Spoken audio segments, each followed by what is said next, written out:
नमस्कार दोस्तों, स्वागत है आपका आलोका एजुकेशन के यूट्यूब चैनल में। आज हम लोग बात करते हैं नीलिट ट्रिपल सी की फ़ीस और लास्ट डेट के बारे में कि इसकी फ़ीस कितनी होती है और लास्ट डेट कब होती है। तो अभी जैसे है वो एग्ज़ाम जो होना है वो जनवरी 2021 में होगा, अगर अभी आगे फॉर्म भरा जाएगा तो। आइए इसके बारे में डिटेल में जानते हैं। सबसे पहले जानना कि इसकी वेबसाइट क्या होती है, www.student.nilit.gov.in इसकी वेबसाइट है। चाहे आप फॉर्म भरना हो फिर भी आपको यहीं जाना है, रिजल्ट देखना हो फिर भी यहीं जाना है, आपको एडमिट कार्ड देखना हो फिर भी यहीं जाना है, और अगर आप इसके सर्टिफिकेट निकालना चाहते हैं फिर भी यहीं से जाके आपका सर्टिफिकेट निकलता है। अब हम लोग बात करें कि इसकी हेल्पलाइन नंबर क्या है, तो वो हेल्पलाइन नंबर आपको दिख रहा है 1800116511। ये इसका हेल्पलाइन नंबर है। और ये जो नीलिट है यही संस्था ट्रिपल सी कराती है, ओ लेवल भी कराती है। अब लास्ट डेट के बारे में हम लोग जानकारी लेते हैं। तो ये पॉइंट लिखा हुआ है last date of every month, मतलब जो महीना ये चल रहा है उसके लास्ट डेट को ही इसकी लास्ट डेट होती है। मतलब इसका फॉर्म भरने की तारीख 1 तारीख से लेके 30 या 31, जिसका भी महीना रहेगा, या फरवरी तो 28 का महीना रहेगा, तो उस दिन इसकी लास्ट डेट होती है। मतलब ये देखिए 1 नवंबर से 30 नवंबर के बीच में इसका लास्ट डेट है। अभी जो चल रहा है उसकी बात हो रही है। और एग्ज़ाम कब होता है, तो इस एग्ज़ाम इसका नेक्स्ट टू नेक्स्ट मंथ होता है।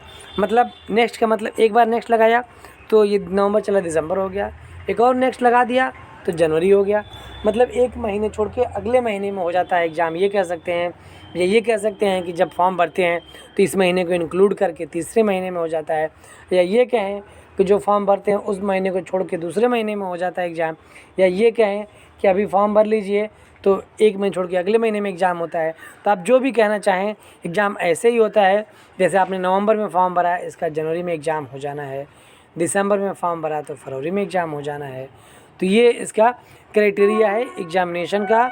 और लास्ट डेट का किस तरह से रहता है, अब हम लोग बात करते हैं एग्ज़ाम डेट टेंटेटिव क्या होती है।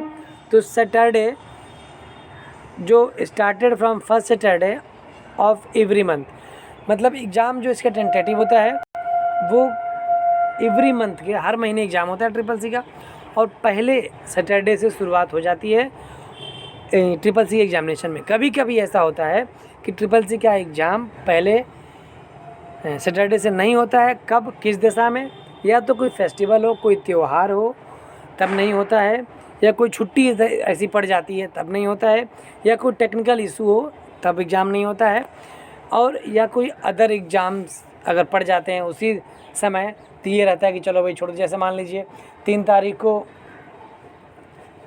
होली है, मान लीजिए 3 मार्च को होली है और 3 मार्च को सैटरडे है, तो भाई होली के दिन तो होगा नहीं, और होली में बंदा कोई घर गया है 2-3 दिन बाद ही होगा, तो ये लोग 3 तारीख से ना करके एग्ज़ाम को 10 तारीख से कर देते हैं, या 6 तारीख 7 तारीख या 10 तारीख से करते हैं। मतलब ये है कि किसी का एग्ज़ाम छूटने ना पाए, एग्ज़ाम को ये लोग आगे बढ़ा देते हैं। तो और जब भी आप इसका फॉर्म डालिए तो ये ध्यान में रख के डालिए कि जब तीसरे महीने में आपका एग्ज़ाम होना है तो आप कहाँ रहेंगे, वहीं इसका सेंटर डालिए ताकि आपको नज़दीक रहे, आपके लिए कोई प्रॉब्लम ना हो। ऐसा नहीं कि आप चले गए लखीमपुर खीरी और डाल दिए सेंटर बनारस, तो आपको पता चले कि 600 किलोमीटर जाना पड़े। ऐसा नहीं, आप जहाँ रहिए वहीं के नज़दीक में डालिए। अब हम लोग बात करते हैं एग्ज़ाम फ़ीस कितनी है इसकी। तो इसकी एग्ज़ाम फ़ीस होती है ₹590 ओनली, 590 रुपये फ़ीस होती है इसकी। इससे अधिक फ़ीस नहीं होती है। ट्रिपल सी की फ़ीस जो CCC course on computer concept है, इसकी फ़ीस 590 रुपये की ही है। और जब आप पेमेंट करते हैं तो कुछ ट्रांजेक्शन चार्ज भी इसके साथ कटता है। अगर ना कट रहा है तो अच्छी बात है, नहीं तो जो भी 2 रुपये, 5 रुपये, 10 रुपये, 12 रुपये कोई इस तरह का ट्रांजेक्शन चार्ज कटता है। मतलब ये 590 प्लस ट्रांजेक्शन चार्ज आपका हो जाएगा फ़ीस कटने में। और अगर आप किसी कैफ़े से भरवाते हैं फॉर्म को तो कैफ़े वाले भाई 590 रुपये की तो फ़ीस है, उसके बाद कुछ उनका भी तो चाहिए। मान लो 590 रुपये की फ़ीस है, 11 रुपये बैंक का चार्ज हो गया, तो ये मान लीजिए अगर 600 हो गया, 601 रुपये या 600 ही मान लेते हैं। और कैफ़े वाला कम से कम 50 रुपये से 100 रुपये अपना फॉर्म भरने का लेते हैं। जिस तरह साइट चलती है, जिस तरह फॉर्म की डिफ़िकल्टी होती है, फॉर्म में जितना डिटेल मांगता है उसके अनुसार कैफ़े वाले अपना चार्ज लेते हैं। तो इसको हमें जहाँ तक लगता है कि ये 600 तो मान लीजिए फ़ीसें हो गई 590 प्लस ट्रांजेक्शन, और जो 50 से 100 रुपये कैफ़े वाले लेते होंगे, तो मतलब 650 रुपये से 700 रुपये के बीच में ये फॉर्म भरा जाता है। और ये फॉर्म 2 तरीके से भरा जाता है, एक डायरेक्ट भरा जाता है जो किसी भी साइबर कैफ़े ऑनलाइन से आप कर सकते हैं, किसी भी इसमें कोचिंग इंस्टीट्यूट का ज़रूरत नहीं पड़ती है। और दूसरा जो तरीका होता है वो होता है कि इंस्टीट्यूट के द्वारा भरा जाता है, किसी कोचिंग जो कि ऑथराइज्ड है नीलिट का उसके थ्रू भरा जाता है, या कोई कंप्यूटर इंस्टीट्यूशन है उनके थ्रू भरा जाता है, वहाँ से भी आप कर सकते हैं। लेकिन दोनों का सर्टिफिकेट सेम है, कोई सर्टिफिकेट की वैल्यू जो रहती है कोई अलग नहीं है, दोनों का सर्टिफिकेट की वैल्यू होती है वो एक ही होती है। चाहे डायरेक्ट से करिए या फिर आप किसी इंस्टीट्यूट से करिए, कोई प्रॉब्लम नहीं है। हाँ, इंस्टीट्यूट से करेंगे तो इंस्टीट्यूट वाले आपको पढ़ाते भी हैं, डायरेक्ट में आपको खुद पढ़ना पड़ता है। डायरेक्ट अगर भरा है, डायरेक्ट का मतलब है डायरेक्ट जाके एग्ज़ाम दे दो, पढ़ो अपने से आप, तो आपको अपने से पढ़ना होता है। आप चाहें तो अपने खुद से पढ़िए, किसी ऑनलाइन क्लासेस से पढ़िए, यूट्यूब से पढ़िए, कोई अगर घर में बड़े भैया हैं, पापा है, दीदी है, मम्मी है जो पढ़ाने वाले हैं उनसे पढ़िए, कोई मित्र है, कोई सीनियर है उनसे पढ़िए। लेकिन कहना यही है कि आप CCC पास हो जाइए, जिससे कि इसकी क्योंकि जो समूह ग में जो ग्रुप C की वैकेंसी होती है उसमें मैक्सिमम में जो यूपी सरकार है उसमें ये CCC मांगते हैं वो लोग। लेकिन अब तो इसके लिए छूट दे दिया गया है कि आपने कहीं भी चाहे 10th 12th ग्रेजुएशन PG में किसी भी कोर्स में आपने कंप्यूटर का एक सब्जेक्ट पढ़ा हुआ है फिर भी आपका CCC के समकक्ष मान्य होगा। लेकिन मैं ये दावा नहीं कर रहा हूँ कि सब में ऐसा है, इसलिए आप कोई भी फॉर्म भरने से पहले विज्ञापन को 1 बार नहीं 2 बार नहीं कम से कम 3 बार पढ़िए, जिससे कि आपका फॉर्म गलत ना हो। क्योंकि अगर फॉर्म आपका गलत हो जाएगा तो आपके लिए बहुत ही प्रॉब्लम आ जाएगी। क्योंकि सोचिए कि फॉर्म जैसे TGT PGT का फॉर्म 2016 का यूपी का है, अभी तक उसका इंटरव्यू चल रहा है, अभी तक बहुत लोगों को सिलेक्शन नहीं मिला है। 16 का फॉर्म भरा गया था 2016 में, लगभग मई जून में फॉर्म भरा गया था, और उसका अभी तक 2020 आ गया और 20 अभी आ के गया, अब जाने वाला भी है। अब लास्ट नवंबर चल रहा है तो मतलब लास्ट ही चल रहा है 2020 का, तो 2021 आ जाएगा, लगभग 5 साल हो जाएगा वैकेंसी को। तो सोचिए कि एक वैकेंसी अगर इतने दिन में आती है, वैसे इसमें तो CCC नहीं मांगता TGT PGT में, लेकिन सोचिए अगर कोई गलती आपके हो जाती है, BEd तो मांगता है, PG तो मांगता है, ग्रेजुएशन तो मांगता है, उसमें भी अगर आपने गलत कर दिया है, कहीं भी गलती हो गई है, कोई अगर आपका मिस्टेक हो गया है तो आपके लिए कितनी ही गलती हो जाएगी। इसलिए आप इस तरह से गलती ना करें। कोई भी फॉर्म भरने से पहले उसको आप ध्यान से देखिए, ध्यान से विज्ञापन पढ़िए, कोई आपके सीनियर हो उनसे पूछिए, जो कोई फॉर्म भरा हो उनसे पूछिए, या फिर कैफ़े वाले से पूछिए, या तो कोई यूट्यूब चैनल हो उस पर आप जाके देखिए, 2-4 ठो लोगों को देखिए कि यूट्यूब तो लाखों चैनल बने हुए हैं, आप जाके बार बार देख सकते हैं, तो वहाँ से भी आपको जानकारी मिल जाएगी। लेकिन यूट्यूब चैनल वाले भी कुछ लोग हैं जो गलत वीडियो बनाते हैं, गलत जानकारी देते हैं, तो वहाँ से भी गलत न्यूज़ मिल सकती है। और जो विज्ञापन में लिखा है वही सत्य है, उसी पे बाद में कोई सुनवाई होती है तो विज्ञापन पे ही सुनवाई होती है।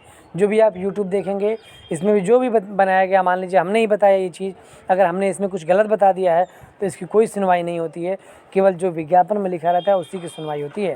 क्योंकि विज्ञापन इसलिए कहा जाता है कि आप लोग ध्यान से पढ़िए, पढ़ के जाइए, जिससे कि कोई आपको प्रॉब्लम ना हो।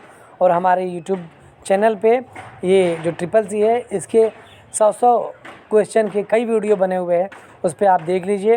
पास होने की गारंटी तो नहीं है, लेकिन हाँ कुछ अच्छे मार्क्स आप ला सकते हैं अगर आपने हमारे जो उसका वीडियो है उसमें जो क्वेश्चन है वो क्वेश्चन को देखिए। मान लीजिए आपने 4 वीडियो देखा हमारा 400 क्वेश्चन का, तो 400 क्वेश्चन तो आपके ये हो गए, प्लस 200-300 क्वेश्चन और पढ़ लीजिए और आप CCC आराम से पास हो सकते हैं। CCC बहुत कुछ बड़ी बात नहीं होती है। CCC बहुत लोग फॉर्म भरते हैं और अपने आप पास हो जाते हैं, बहुत लोग होते हैं जो 3 बार 4 बार 5 बार भी नहीं पास हो पाते हैं, तो उन लोगों के लिए प्रॉब्लम हो जाती है। तो इसलिए आप लोग पढ़िए और बहुत टेंशन नहीं है, लगभग आपको मतलब 30 डेज़ से लेकर 60 डेज़ तक आपको टाइम मिलता है फॉर्म भरने के लिए। तो और फॉर्म भरने के लिए नहीं, फॉर्म भर के तैयारी करने के लिए आपको लगभग 30 से 60 डेज़ मिलते हैं, तो इतना बहुत है। 1 घंटे भी अगर पढ़ते हैं आप तो, क्योंकि CCC का जो कोर्स माना गया है वो 80 घंटे माना गया है, तो 80 घंटे माना गया है, तो 80 घंटे बहुत नहीं है। 80 घंटे आप चाहें तो भैया पढ़ लीजिए, 2-2 घंटे रोज़ पढ़ लीजिए, 40 दिन में बहुत है, 80 घंटे हो गए, तो इतना आप पढ़ लेंगे तो आप पास हो जाएंगे, पर्याप्त है। और प्लस आपको जानकारी भी तो हो जाएगी, जानकारी भी तो होना बहुत ज़रूरी है। ऐसा नहीं कि बस पढ़ लिए पास हो गए, चलो भैया ठीक है, आप जानकारी भी रहेगी आपको, क्योंकि कंप्यूटर ऐसा एक सब्जेक्ट है जो कि आज अब इस समय लगभग जितने भी कम्पिटिटिव एग्जामिनेशन है उसमें 2-4 क्वेश्चन इसके कंप्यूटर के रहते हैं। आपको जनरल नॉलेज देखा जाता है कि कंप्यूटर के बारे में कुछ जानकारी है कि नहीं है, क्योंकि आज कंप्यूटर एक ऐसा फील्ड बन गया है कि कंप्यूटर लगभग हर जगह है, हर फील्ड में कंप्यूटर की ज़रूरत पड़ती है, इसलिए कंप्यूटर जानना बहुत ज़रूरी है। और अगर आप कंप्यूटर नहीं भी चलाना जानते हैं तो कहीं जाके आप चलाना सीख लीजिए कुछ दिन के लिए, कम से कम ये तो न रहे कि भाई कंप्यूटर में हमें कुछ नहीं आता, हमें कंप्यूटर जानते ही नहीं है, ऐसा ना हो। तो इसके लिए आप लोग अपने घर पे जहाँ भी आपको पढ़ना हो CCC आप पढ़ लीजिए, चाहे तो आप कोचिंग कर लीजिए, कोचिंग में सब रहता है, आप चाहें तो वहाँ से प्रैक्टिकल भी कर सकते हैं, कंप्यूटर भी चला के सीख सकते हैं, देख सकते हैं, और कुछ प्रोग्राम भी उसमें आप कर सकते हैं, बना सकते हैं, और पढ़ाई भी आपकी हो जाएगी। कोचिंग से तो ये फ़ायदा है भाई, दोनों काम हो जाएगा, पढ़ाई भी हो जाएगी, आपका रजिस्ट्रेशन भी हो जाएगा, और किसी कैफ़े में भी नहीं जाना पड़ेगा, कोई गलती का डर भी नहीं रहेगा, क्योंकि जब फॉर्म भरिए तो वहाँ से देख लीजिए। और प्लस आपका ये प्रैक्टिकल भी हो जाएगा, थ्योरी भी हो जाएगी, सब काम आपका वहाँ से आपके कॉलेज से इंस्टीट्यूट जहाँ से भी करेंगे वहाँ से हो जाएगा। बाकी वैल्यू दोनों की सेम है। तो ये पूरा का पूरा आपका CCC का एग्ज़ाम की फ़ीस के बारे में और एग्ज़ाम के लास्ट डेट के बारे में था, कब लास्ट डेट रहता है। और इस तरह के और भी आपको वीडियो चाहिए तो हमारे चैनल पे बने रहिए, आपको जानकारी मिलती रहती है। और अगर वीडियो आपको पसंद लगे, अच्छा लगे, तो और भी लोगों को लाइक करिए, सब्सक्राइब करवाइए, जिससे कि उनको भी ये सब जानकारी फ्री ऑफ कॉस्ट में मिल सके। Thank you for watching our online channel Aloka education.